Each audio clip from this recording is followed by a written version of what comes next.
Hello guys, আসসালামু আলাইকুম। ইফতার শেষ করে আমরা সবাই রেডি হয়ে বাইরে যাব, তার জন্য ওয়েট করছিলাম। তামিম এইবার মাশাল্লাহ সবগুলা রোজাই রেখেছে। সারাদিন রোজার কারণে দেখা যায় ওইরকম দুষ্টুমি করে না। ইফতার শেষ করেই ওদের সব দুষ্টুমি শুরু হয়ে যায়। তাহিম সারাদিন বাসায় এভাবেই লাফালাফি করে, দেখেন কি করতেছে। হ্যালো হ্যালো গাইস, এখন আমরা গাড়িতে উঠবো। আজকে আমাদের অনেকগুলোই প্ল্যান ছিল, দেখা যাক কতটুকু আমরা সবাই কভার করতে পারি। আমরা সবাই আলমিরাতে চলে আসলাম ঈদের ড্রেস দেখতে, ঈদ কালেকশন। এখানে একটা পাকিস্তানি শপ আছে, এখানে সব ধরনের পাকিস্তানি কালেকশন পাওয়া যায়, স্টিচ আনস্টিচ। তো আমরা এগুলোই আজকে দেখবো এখানে। আমি বাসা থেকেই চিন্তা করে এসেছি আমার জন্য কোনো ড্রেস দেখবো না, কারণ আমি বাংলাদেশ থেকে আসার টাইমে আমার জন্য অনেক ড্রেস নিয়ে এসেছে, স্পেশালি 3 পিস।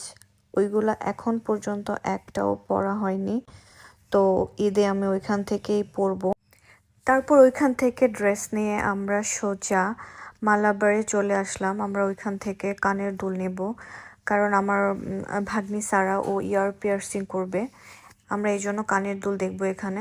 তারপর এখান থেকে কানের দুল দেখছিলাম, আমার জন্য একটা পছন্দ হয়ে গেল। যেহেতু আমারও উপরে কানে পিয়ার্সিং করা আছে, তো আমি আমার জন্য একটা কানের দুল নিয়েছি। এখানে ইয়ার পিয়ার্সিং এর জন্য পার্লারে না গেলেও চলে, এখানে গোল্ডের দোকানে পিয়ার্সিং এর ব্যবস্থা থাকে। তো আমরা এখান থেকে পিয়ার্সিং করে নিচ্ছি। 50 রিয়াল করে নেয় এক একটা পিয়ার্সিং এর জন্য। তো সারা একসাথে 3টা পিয়ার্সিং করছিল, ওর সবগুলো পিয়ার্সিং ডান। তারপর আমরা ওইখান থেকে ও ফোন চেঞ্জ করবে, আইফোন 15 নেবে। তো আমরা তারপর ও ফোনটা নিয়ে নিল। ফোন নেওয়া শেষ করে তারপর আমরা একটা রেস্টুরেন্টে খেতে আসলাম। এটা হচ্ছে একটা শর্মা হাউস। তো এখানে সবাই শর্মা খাচ্ছে। শর্মা খাওয়া শেষ করে আমরা বাসায় চলে আসলাম। এই যে এই কানের দুলটা আমি আমার জন্য নিয়েছিলাম, এটা দেখিয়ে দিলাম সবার লাস্টে।